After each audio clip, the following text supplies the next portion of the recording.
예, 개혁신당 경기 화성을 이준석입니다. 개혁신당 이준석이 과방위에서 존재감을 드러냈는데 과방위에서 신속하게 추진되는 입법 사항들에 대해서 윤석열의 거부권이 예상되는데 그나마 윤석열이 거부권 행사를 하지 않도록 속도 조절을 하면 어떻겠느냐 이런 취지의 의사진행 발언을 했는데 윤석열은 거부권을 행사하면서 법안 내용을 보지 않습니다. 누가 법안을 발의했는지도 살피지 않습니다. 그냥 민주당이 단독으로 처리했느냐 안 했느냐, 여당이 처리하는데 함께 했느냐 안 했느냐 그것만 기준이 됩니다. 그 점에 있어서는 국민의힘도 마찬가지죠.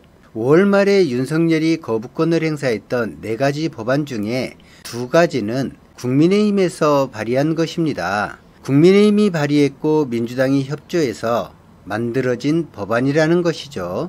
그럼에도 윤석열이 거부권을 행사했고 국민의힘도 거부권을 행사해달라고 요청했죠. 제정신이 아닌 자들에게 정상적인 판단을 할 것이라는 예단으로 이런저런 것을 계산하기 시작하면 죽도 밥도 안 될 것입니다. 지금 대한민국은 정상적으로 국정이 운영되는 나라가 아닙니다. 비정상적인 상황이죠. 비정상적인 상황을 비상 상황이라고 합니다.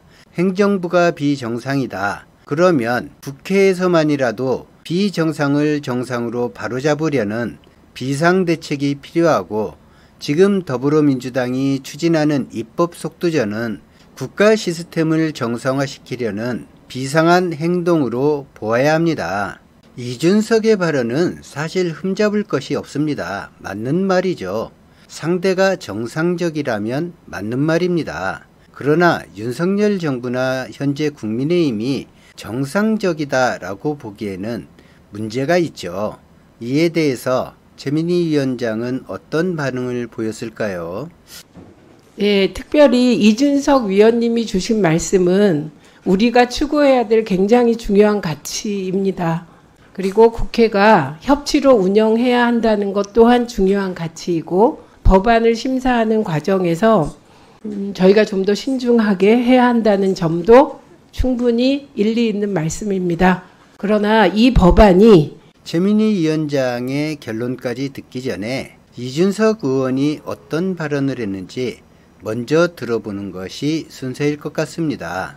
예, 개혁신당 경기 화성을 이준석입니다. 사실 오늘 국회 자리에 상임위에 앉아서도 참 안타까운 느낌이 다시 한번 듭니다. 앞서서 많은 동료 위원님들께서 지적해 주셨던 것처럼 정부 측 관계자의 불석 같은 경우에는 명백하게 국회법을 무시한 그런 상황이다 이렇게 판단하고 무엇보다도 동료 위원들이 되어야 할 여당 의원들의 불참 또한 지금 시급한 현안을 다룬 데 있어가지고 상당한 장애 요소로 동작하고 있다는 것을 인지합니다.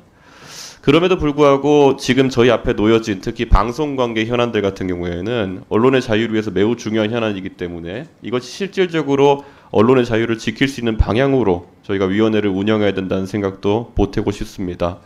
지금 예고된 것을 보면 저희가 신속하게 본회의까지 이 법안들을 올려보내서 처리한다 하더라도 대통령은 거부권을 쓸 것이 자명해 보입니다.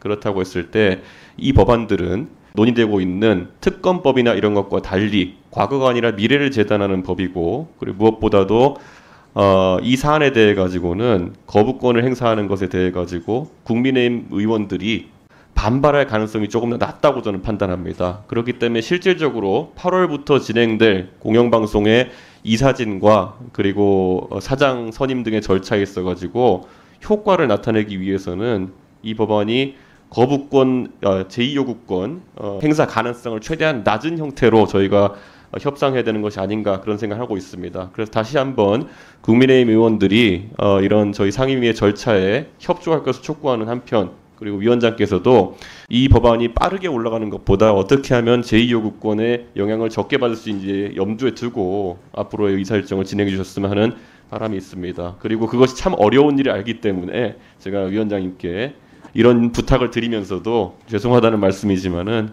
어쨌든 거부권이 행사되지 않도록 해서 저희가 실질적으로 공영방송의 공정성과 그리고 독립성을 확보할 수 있는 방향으로 위원회를 운영하자고 동료 위원들께도 제안드리고 싶습니다. 상대가 정상적이라면 이준석 의원의 말은 틀린 것이 없죠. 하지만 윤석열과 국민의힘은 원칙이 단 한 가지밖에 없습니다. 윤석열이 오케이 사인을 보내고 국민의힘이 민주당에 합의를 했을 때, 그리고 본회의에서 국민의힘 의원들이 참석해서 찬성표를 던졌을 때, 그때에만이 윤석열이 거부권을 행사하지 않습니다. 국민의힘은 현재 방송사법을 당론으로 반대하고 있죠. 시간을 늦춘다고 해서 국민의힘이 이것을 찬성할 리도 없고, 언론 장악을 지상과제처럼 여기고 있는 윤석열이 이 법안을 찬성하라고 국민의힘에 오케이 사인을 보낼 리도 만무합니다. 윤석열의 거부권 행사 가능성을 줄이기 위해서 속도를 늦춰야 된다라는 말은 윤석열 임기 안에는 방송사법을 통과시키지 말자라는 말과 다름이 없습니다. 이준석 의원의 의사 진행 발언에 대해서 최민희 의원은 어떤 결론을 내렸을까요? 함께 들어보시겠습니다. 예, 특별히 이준석 위원님이 주신 말씀은 우리가 추구해야 될 굉장히 중요한 가치입니다. 그리고 국회가 협치로 운영해야 한다는 것 또한 중요한 가치이고, 법안을 심사하는 과정에서 저희가 좀 더 신중하게 해야 한다는 점도 충분히 일리 있는 말씀입니다. 그러나 이 법안이 우리 사회에서 논의되기 시작한 지가 굉장히 오래되었습니다. 그리고 지난 21대 국회에서도 이미 국회 본회의를 통과한 법률에 크게 가감한 것이 없어서 이상으로 토론을 마치고 의결하고자 합니다. 그리고 조금 속도 조절을 하자는 이준석 위원님의 말씀을 제가 수용하지 못하는 점에 대해서는 죄송하게 생각합니다. 발언을 마치고 최민희 위원장은 과방위에 올라온 여러 현안들과 법안들에 대해서 전원일치 찬성으로 통과시켰습니다. 오늘 의결하는 일부 개정 법률안들은 가결되었음을 선포합니다. 오늘 의결한 법안의 체계와 자구 정리에 대해서는 위원장에게 위임해 주시기 바랍니다. 오늘 준비한 안건을 모두 마무리하였습니다. 위원 여러분 수고 많으셨습니다. 이것으로 오늘 회의를 마치겠습니다. 다음 회의는 6월 21일 오후 2시에 방송통신위원회 법률과 관련된 입법 청문회가 있을 예정입니다. 사내를 선포합니다. 최민희 위원장의 대처하는 모습과 이준석 의원의 존재감 어떻게 보셨나요? 손석희 앵커는 언론의 형태를 세 가지로 분류했습니다. 우리나라에는 어떤 종류의 언론이 많은지 여러분이 보고 느끼신 대로 댓글에 써주시면 고맙겠습니다. 이 시점에서 왜 다시 그때 앵커 브리핑을 소환하는가? 이런 현상은 과거에도 반복됐었고 앞으로도 얼마든지 반복될 수 있는 일이었습니다. 정치 권력과 자본 권력을 감시하는 워치독, 즉 감시견, 또 권력의 무릎 위에 앉아서 귀여움을 독차지하는 랩독, 즉 애완견이 있었고, 이런 단순한 논리로 설명할 수 없는 가드독, 즉 경비견이 있었습니다.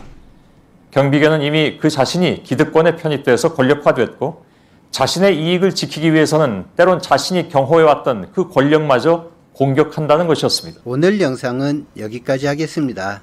시청해주신 여러분, 구독해주신 여러분, 좋아요 눌러주신 여러분 모두에게 감사드리며 다음 영상에서 뵙겠습니다. 고맙습니다.